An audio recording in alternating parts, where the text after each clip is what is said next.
자, 오늘 창세기 49장 우리 1절에서부터 4절에 있는 말씀.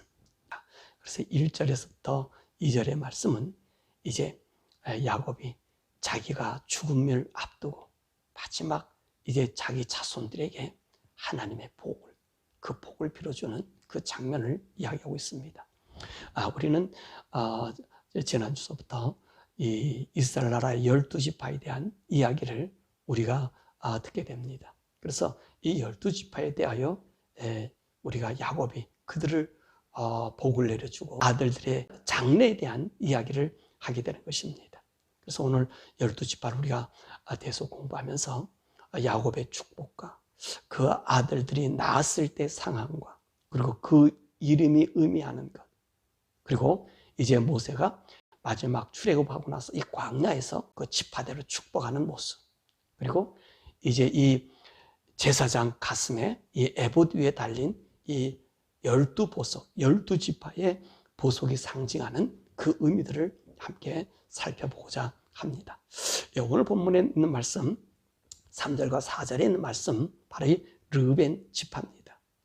이 르우벤 지파는 신명기 33장 6절에 보면 모세가 또 축복한 말씀이 있고요. 출애굽기 28장 18절의 말씀 보면 이 르우벤 지파를 갖다가 이제 성류 지파다, 성류석 지파다 이렇게 부릅니다. 이 성류석은 대제사장 이 가슴 충팩의 에봇 위에 붙여진 이스라엘 12지파에 속한 보석으로서 그 보석에 바로 이 성류석이 들어가게 됨을 우리가 보기 때문에 그렇습니다. 그래서 르우벤 지파 또는 성류석 지파다 그렇게 이야기합니다. 자, 그러면 르우벤은 야곱의 몇 번째 아들이죠? 오늘 본문의 말씀 보니까 첫 번째 아들이라고 이야기합니다. 그럼 르우벤의 어머니는 누굽니까? 레아지요. 레아. 그리고 르우벤의 이름의 뜻이 무엇입니까?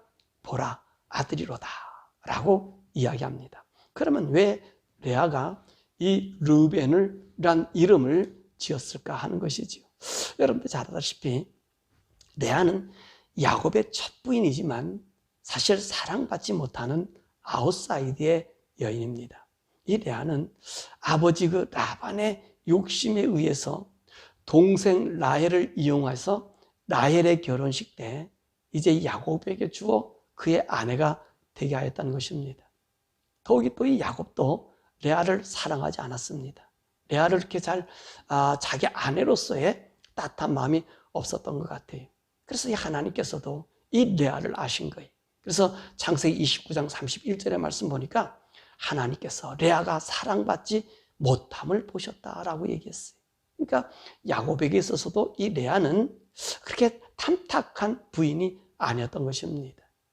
그래서 우리 하나님께서는 이 레아에게 이 남편의 사랑을 받을 수 있는 그 위로자로 이 첫 아들을 레아에게 주십니다. 그래서 창세기 29장 32절의 말씀 보니까 레아가 아들을 낳고 그 이름을 르우벤이라 얘기합니다. 그러면서 뭐라 하냐면 여호와께서 나의 괴로움을 돌보셨으니 이제 내 남편이 나를 사랑하리로다. 사랑하리로다. 이 레아의 소원은 남편의 사랑을 받고 싶은 거예요. 그래서 오늘 남편의 자기가 사랑받기 위해서 그 아들의 이름을 르우벤이라고 부른 겁니다. 르우벤이란 말이 무슨 뜻이라고요? 보라, 아들이다, 아들이다. 그래서 르우벤 하면서 자기 신랑에게 어필하는 거지요. 아들 낳았잖아, 아들, 당신 아들이야. 당신 아들, 당신 첫 아들이야. 이 첫 아들로서는 나를 사랑해줘, 사랑해줘. 그런 의미가 담겨져 있는 르우벤의 아들의 그 말의 뜻이라는 사실입니다. 자, 이런 정말로 어머니의 희망이고 꿈이고 야곱의 첫 아들인 이 르우벤이 야곱의 장자라고는 얘기하지만 실질적으로 장자가 되지 못합니다. 그 왜 그럴까요? 오늘 본문 말씀 보면 오늘 야곱이 그 내용의 축복한 내용을 보면 뭐라고 얘기합니까? 르우벤아, 너는 내 장자요, 내 능력이요, 내 기력이 시작이라. 위풍이 월등하고 권능이 탁월하다마는 무리끄름 같다 쓴즉 너는 탁월하지 못하리니 내가 아버지의 침상에 올라 더럽혔음이로다. 그가 내 침상에 올랐었도다. 루벤은요, 하지 못할 일을 저지른 사람입니다. 창세기 35장 22절에 보니까 이스라엘이 그 땅에 거주할 때에 르벤이 가서 그 아버지의 첩 비라와 동침함에 이스라엘이 이를 들었더라. 오늘 르벤은요, 자기 서모 비라를 범함으로 인해서 장자의 복을 잃어버리게 되었다는 것입니다.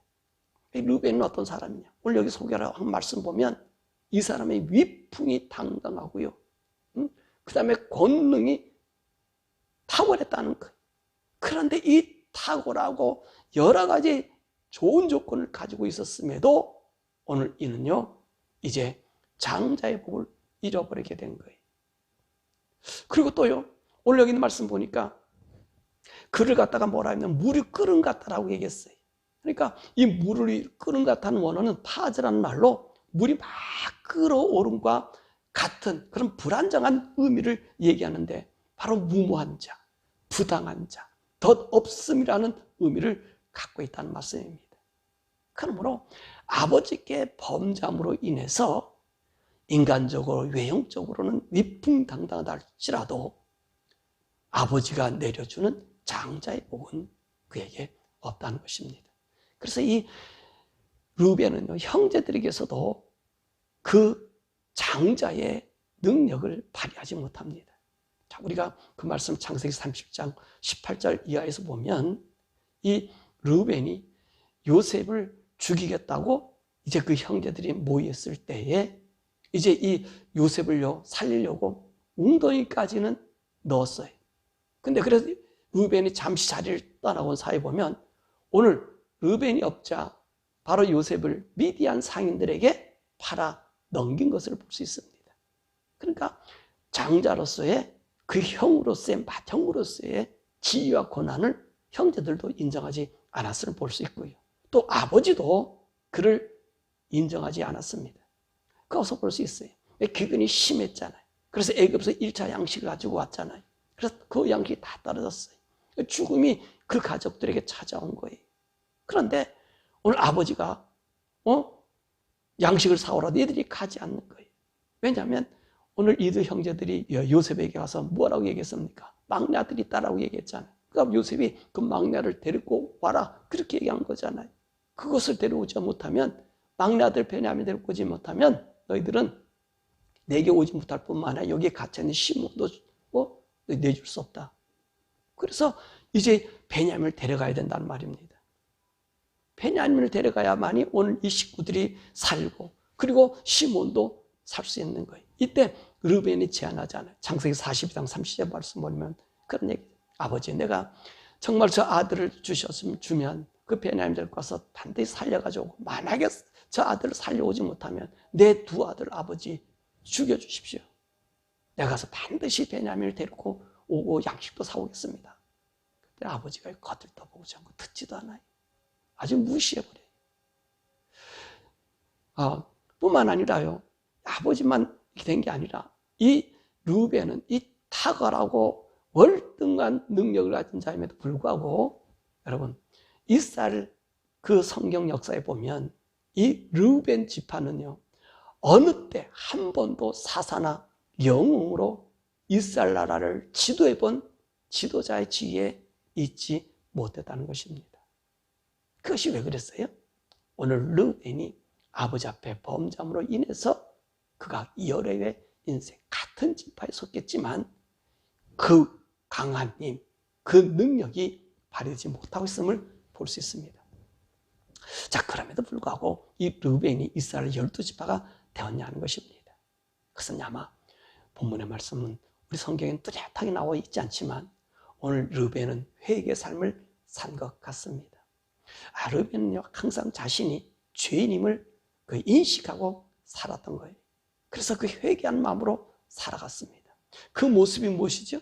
그 성경적으로 얘기해 주는 게 바로 이 요셉을 그 형제들이 죽이려고 했었을 때에 그 형제들로부터 요셉을 살려고 하는 그 마음에서 우리가 읽을 수 있어요. 창세기 37장 22절에 보니까 그가 그 공중의 구덩이에 요셉을 넣어차간 것은 그가 그들의 손에서 요셉을 구해서 그의 아버지에게로 돌려보내려 함이었다는 거지. 그러니까 르우벤은요, 아버지에 대한 죄수로 그 죄책에 대한 속죄를 이런 모양으로 살아가고 있었던 것입니다. 자, 인간이 죄를 안고 산다는 것 참 힘들지. 이 르우벤은요, 이런 죄책감 속에서 그 아버지를 만나고 그리고 그 안에 거하게 있었던 것입니다. 그래서 오늘 하나님께서는 이 르우벤을 12지파에 들게 하였다는 것입니다. 또한 이 12지파에 들 수 있었던 이 르우벤은요, 이 야곱의 역할이 상당히 컸습니다. 자, 이 보세요. 야곱이 지금 얼마나 창피하고 얼마나 하늘이 무너지는 일입니까? 이런 일이 있을 수 없잖아요. 당장 이 야곱이요, 그 비라와 잘못된 관계를 가졌을 때에 그 저주하고 돌로 쳐 죽일 수도 있는 그런 상황입니다. 그런데 야곱은요, 그의 아들 이 르우벤의 죄를 가슴에 묻고 그를 품고 살았다는 것입니다. 또한 그를 보호한 거예요. 그러므로 르우벤이 자 일생 동안 회개하며 살 수 있는 그 기회를 주고, 그리고 종국에는 이제 르우벤 12지파에, 이스라엘 12지파에 속하는 그 복을 누리게 되었다는 것입니다. 자, 오늘 이 야곱이 이렇게 르우벤의 품과 아울러 훗날 모세는 르우벤에게 이렇게 축복합니다. 신명기 33장 6절의 말씀 보니까 르우벤은 죽지 아니하고 살기를 원하며 그 사람의 수가 적지 아니하기를 원하도다. 여러분, 이게 얼마나 큰 복일까요? 오늘 보세요. 이 르우벤이 그 형제들이나 그 사람들 속에서 어떤 삶을, 그 지파가 어떤 삶을, 그 종족이 어떤 삶을 살고 있는 걸 볼 수 있잖아요. 여기서 뭐라고 얘기해요? 르우벤은 죽지 아니하고 살기를 원한다. 살기를 원한다.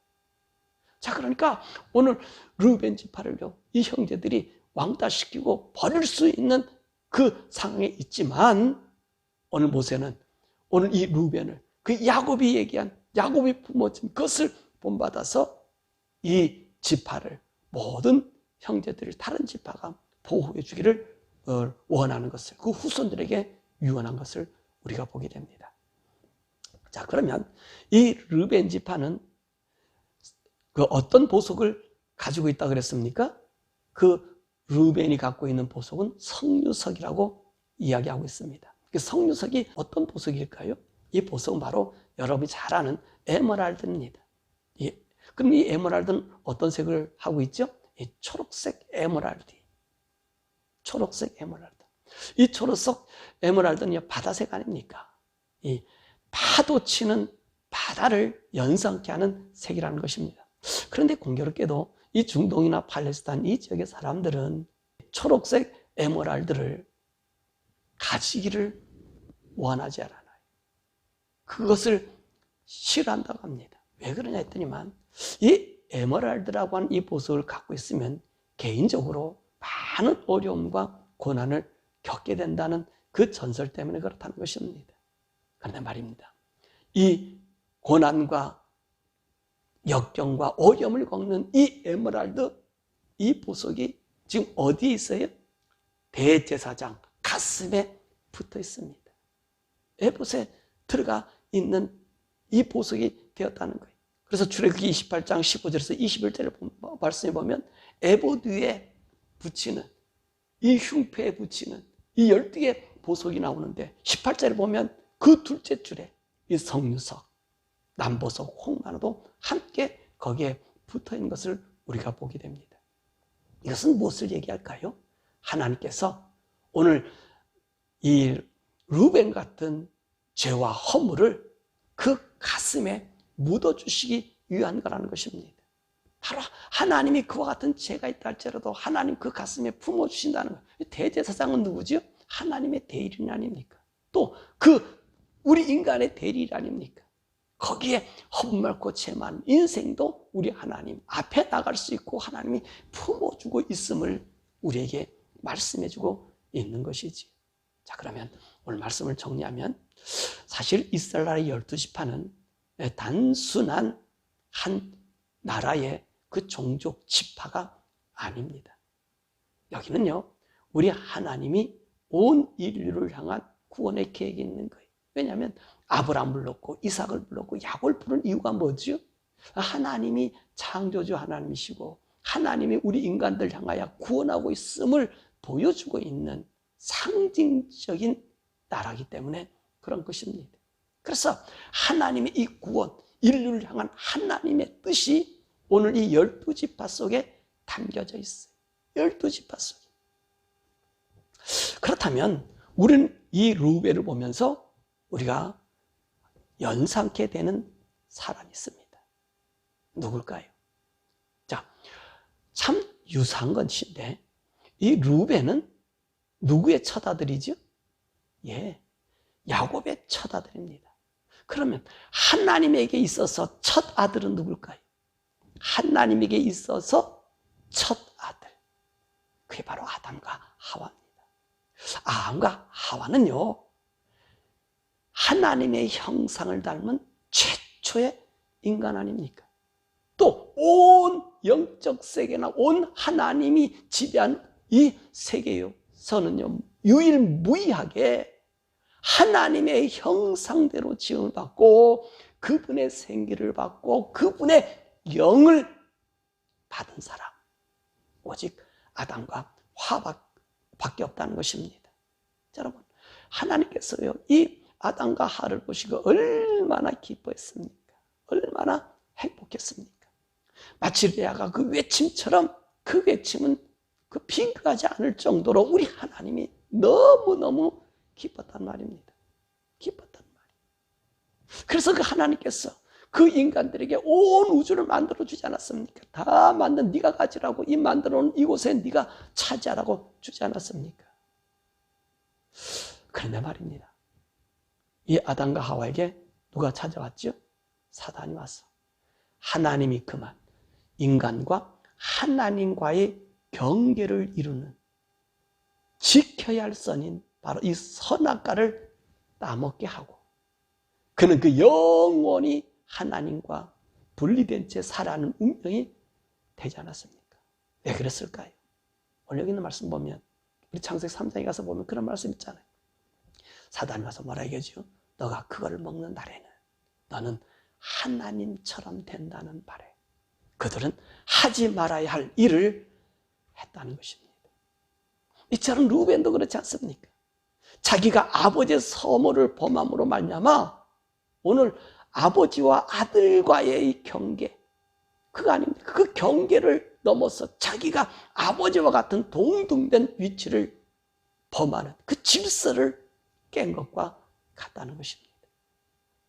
이런 질서를 깬 루벤을 야곱이 정죄하지 않고 죽이지 않고 용서하고 그 가슴에 품고 사는 것처럼 우리 하나님도 우리 인간들을 자기와 같아지려고 하는 그 악함을 죽이시지 않고 오히려 그를 살리기 위해서 짐승을 잡고 그들이 자기 수치를 가리겠다고 무화과나무 옷을 지어 입은 것을 갖다가 벗기고 그 가죽을 입히셔서 용서해 주셨다는 거예요. 그 모습이 오늘 이 12지파 이 루벤에게 나타나고 있는 것입니다. 그래서 오늘 대제사장 옷에는 이 루벤을 상징하는 이 성유석 에메랄드를 붙여서 하나님이 오늘 너희들을 이렇게 보호하고 품고 있음을 보여주는 거예요. 더 나아가서 하나님께서 이 아담과 하와에게 오늘 제사장 가슴에 품어진 이 성유석처럼 그 가슴, 우리 인류에게 심겨준 언약이 있습니다. 그 언약이 뭐죠? 바로 여인의 후손입니다. 이 여인의 후손이 내가 너에게 짐승을 잡아 가죽옷을 지어 입혔던 것처럼 그가 와서 너뿐만 아니라 오늘 이 예수님, 이 세상이, 이 땅이 다 멸망해서 없어지고 새로운 하나님의 세계를 이룰 때까지 그 전에 있는 모든 사람들의 죄를 용서해 주시겠다는 증표했던 것입니다. 그 약속을 한 거예요. 자, 그 이 여인의 후손이 누구지요? 우리 예수님 아니십니까? 우리 예수님이 오셨어. 우리 예수님이 오셨어. 우리 인생의 죄를 다 용서. 이 르벤을 가슴에 품어 어디로 가는 거예요? 날마다 제사장은 하나님 앞에 나아가잖아요. 그처럼 우리 하나님께서 우리 죄 있는 인생을 자기 가슴에 품고 예수 그리스도의 십자가를 죽게 함으로 살려주시는 그 은혜를 우리에게 보여주고 있다는 것입니다. 그러므로 오늘 르벤 지파는요, 이 르벤의 범죄함과 이 타락은 인간의 타락과 마찬가지라는 거예요. 그래도 우리 하나님께서 그를 품었어. 그를 용서하시고 그를 만나주시는 은총을 우리에게 보여주는 것입니다. 보세요. 이 르벤을 통해서 야곱이 르벤의 죄를 품고 자기 아들로 살 수 있게 했고요. 12지파의 한 구성원이 된 것처럼 오늘 저와 여러분이 그와 같은 거예요. 오늘 우리 주님이 우리를 품고 있다는 거예요. 그 우리의 허울 많고 죄 많은 우리들, 범죄한 우리들, 여러분 구약에는 그 죄를 용서받기 위해서 제사장이 가슴에다가 이 흉배를 붙이고 거기에 12보석을 가지고 하나님께 나갔습니다. 이 죄를 용서해달라고. 근데 이제는 우리에게는 어떤 일이 생겨졌죠? 제사장의 에봇이 소용이 없어요. 이제는 우리의 모든 것을 누가 품고 가셨어요? 우리 예수님이 그 가슴에 담고 있다는 거예요. 가슴에 품고 있다는 거예요. 이 여인의 후손으로 오셔서 우리 인간의 죄를 그 예수님의 가슴에 품고 자기가 십자가에 죽으시고 그 십자가에서 우리 죄를 용서하시고 그래서 우리가 그 예수님이 날려 돌아가신 그 예수를 믿으면 예수님의 의로운 피가 나의 모든 죄악을 씻어주시고 용서해주시고 누구로 받아줘요? 르벤을 야곱이 죽일 수도 있었는데 죽이지 아니하고 그를 품어줘 아들로 만들어주셨던 것처럼 오늘 우리 하나님께서 우리 예수 믿는 우리를 예수님 품 안에서 안아서 하나님의 아들로 만들어 주셨다는 것입니다. 그러면 사랑하는 여러분, 오늘요 이 이스라엘 12지파의 이 르벤의 역사는 하나님 우리를 품고 있다는 것을 보여주는 거예요. 내가 정죄하지 않는 너를 붙잡고 있다는 걸 보여주고 있는 거예요. 그러니까 너희들 어디로 오라는 거예요? 내게 오라는 거예요. 예수 안에 오라는 거예요. 예수의 보혈로 들어오라는 거예요. 그 믿기만 하면 내가 너를 영원한 하나님의 아들로 만들어 주시겠다고. 그 언약의 약속을 지금도 실행해 가고 있는 것입니다. 그래서 사랑하는 여러분, 저희들이 얼마나 아름답습니까? 얼마나 우리가 복된 자들입니까? 생각해 보십시오. 우리는 허물과 죄악, 여러분 이게 우리를 얼마나 붙잡고 있습니까? 근데 만약에 말입니다. 우리 하나님께서 아담에게 그 가죽 옷만 입혀서 땡그라니 내버려 두고 여인의 후손을 약속하지 않았다면 어떻게 됐을까요? 이 아담과 하와는 구원받아도 우리는 구원받지 못했을 거예요. 근데 여인의 후손을 줌으로 우리는 그 구원의 자리에 들 수 있는 그 영광스러움, 아니 그 예수를 통해서 하나님의 아들이라고 하는 이 권세를 얻을 수 있는 능력을 우리가 받게 되었다는 거예요. 얼마나 감사합니까? 그러므로 우리가 허물이 있다 할지라도 어디로 나가는 거예요? 주님 앞에 나가는 거예요. 주님 앞에 나가고 주님 보좌 앞에 나가면 우리 주님 어떻게 하셔요? 여러분 짐승의 피를 가지고 하나님 앞에 나가도 용서해 주신 하나님인데 오늘 자기 아들 예수 그리스도가 오셔서 그 본체가 오셔서 우리 죄를 용서해 줬는데 우리가 그분이 이루고 나간다면 우리 죄를 용서받을까 안 받을까요? 얼마든지 받는 거예요. 그러므로 저와 여러분들이요 이 하나님을 찬양하시길 바랍니다. 더욱이 이제 우리는 이 하나님의 구원의 은혜를 찬송하고요 또 우리가 살아가는 삶에 죄를 지을 수 있어요.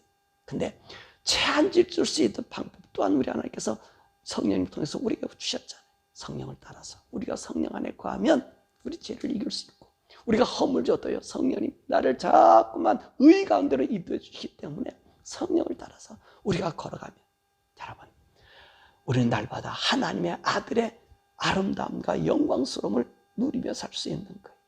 바로 하나님 우리 사랑하는 여러분들, 저와 여러분들은 하나님의 자녀이기 때문에 믿지 않는 자들에게 하나님의 영광, 하나님의 아름다움을 증거하는 증거가 되기를 바랍니다. 이렇게 하나님을 찬양하고 영광 돌리다가 우리 주님 오시는 날, 우리 재림하시는 날 그 주님 앞에 영광스러운 아들의 모습으로 당당히 서는 복된 성도 되시기를 주님의 이름으로 축원합니다.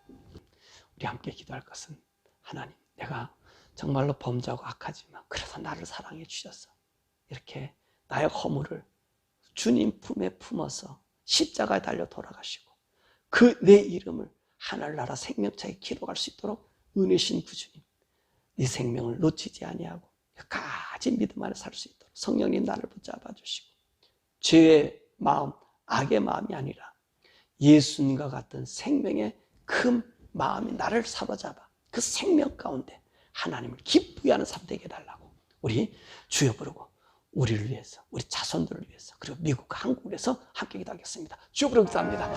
주여.